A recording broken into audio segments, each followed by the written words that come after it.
4 years of research, after 4 years of looking into this woman, and who is, to you, Sarah Ferguson?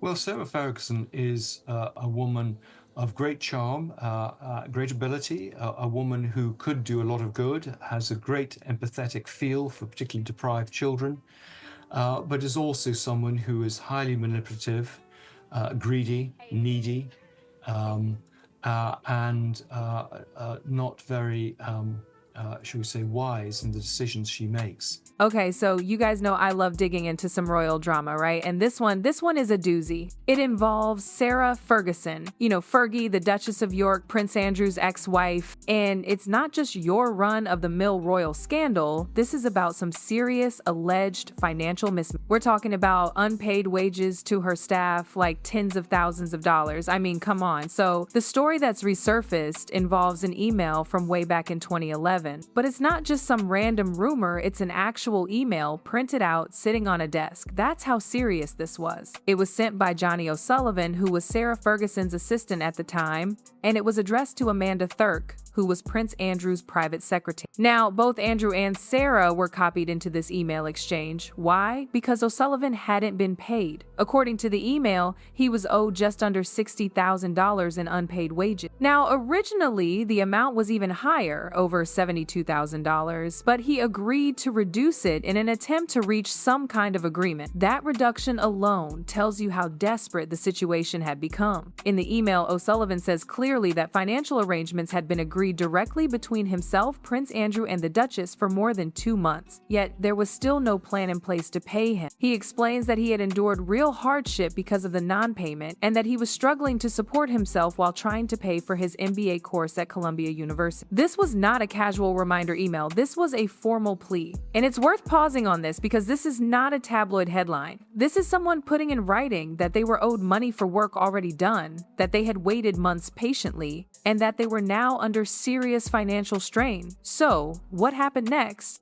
Well, this is where things get even more uncomfortable. Sarah Ferguson didn't pay that debt herself. Instead, the money was allegedly covered by Jeffrey Epstein, who stepped in and paid O'Sullivan around £15,000. Let that sink in for a minute. Epstein, yes, that Epstein, allegedly bailed her out. This payment allowed the immediate pressure to ease, but it didn't solve the wider problem. At the time, Sarah's overall debts were estimated to be around £5 million. That's not just a cash flow issue, that's a pattern. Money came in, but it also went out just as fast, usually faster. So by 2011, Sarah was, of course, no longer a working royal, but the spending habits appeared unchanged. Unpaid staff wages are not a small administrative slip. They're a red line for most employers. And yet, here we have an assistant emailing a royal private secretary, copying in both Andrew and Sarah, spelling out that despite agreements, despite reductions, despite patience, he still hadn't been paid. That alone says a lot about how broken the system had become. And after the story broke publicly, Sarah Ferguson admitted that taking money from Epstein had been, in her words, a gigantic error of judgment. She said she would never have anything to do with him again and made clear statements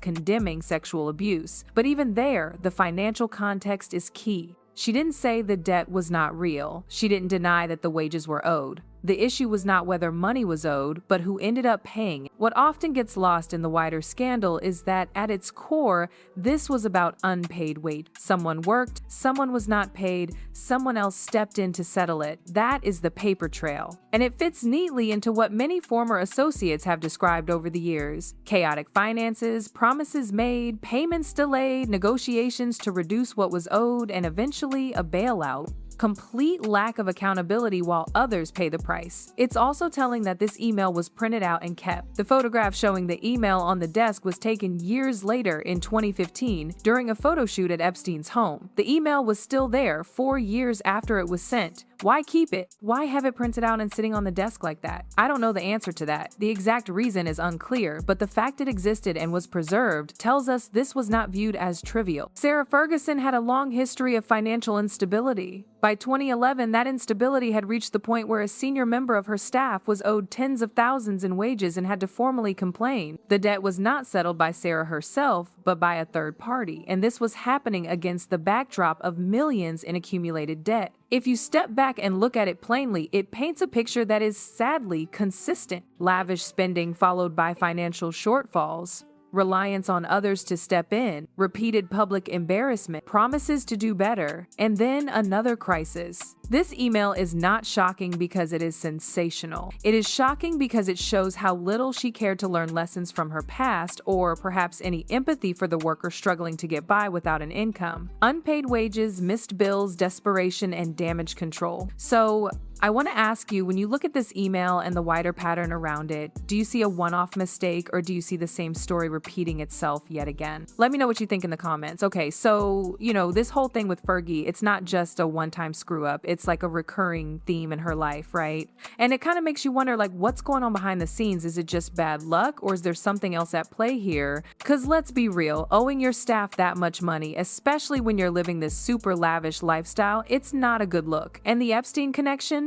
I mean, that just adds another layer of yikes to the whole situation. It's like you're already in deep with the unpaid wages, and then you're getting bailed out by that guy. It's almost too much to believe. It's like something you'd see in a movie, not real life. But the fact that this email exists, that it was kept around, it says a lot. It's like someone knew this was important. Someone knew this was something that could come back to bite them later. And guess what? It did. It's kind of like leaving a loaded gun lying around, Eventually, it's gonna go off. And the thing is, Fergie's not exactly known for her financial smarts, right? I mean, she's had money troubles for years. It's like she's allergic to keeping a budget. And this isn't just some small time thing. We're talking millions of pounds in debt. It's insane. It's like she's living in a totally different reality than the rest of us. But what's even more messed up is that it's always someone else who ends up paying the price for her mistake. Her staff, who are just trying to make a living, they're the ones who get screwed over. And then, when things get really bad, someone else steps in to bail her out. It's like she's got this get-out-of-jail-free card that she can use whenever she messes up.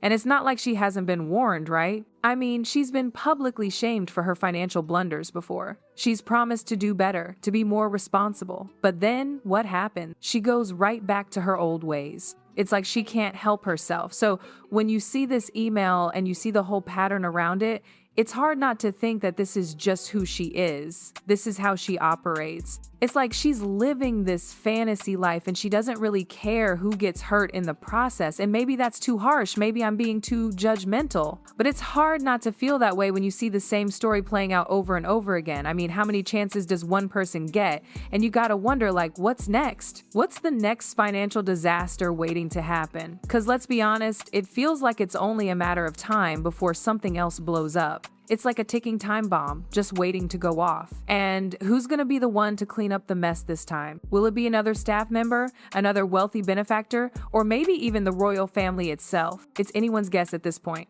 But one thing's for sure, this whole situation is a mess, and it doesn't look like it's gonna get any better anytime soon.